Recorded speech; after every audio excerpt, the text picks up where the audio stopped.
Deputy CM Pawan Kalyan ఇటీవల అల్లూరు జిల్లాలోని గిరిజన గ్రామాలలో పర్యటించారు. జిల్లాలోని పెదపాడులో పర్యటించిన ఆయన గిరిజనులు చెప్పులు లేకుండా ఉండడాన్ని గమనించారు. గ్రామస్తుల చెప్పులు సైజు తెలుసుకున్న ఆయన ఒక్కొక్కరికి 2 జతల చొప్పున చెప్పులను పంపించారు.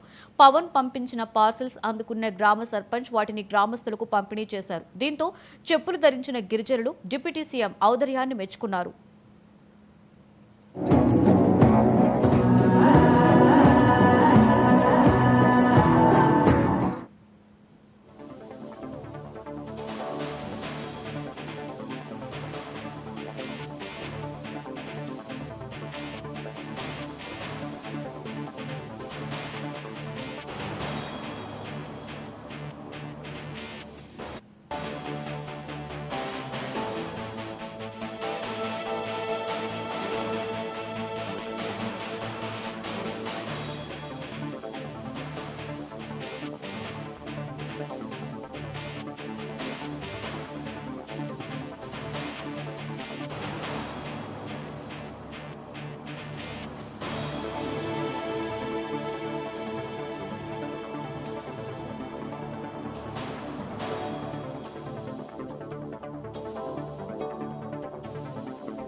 నంద్యాల జిల్లా బనగానపల్లిలో ఈదురు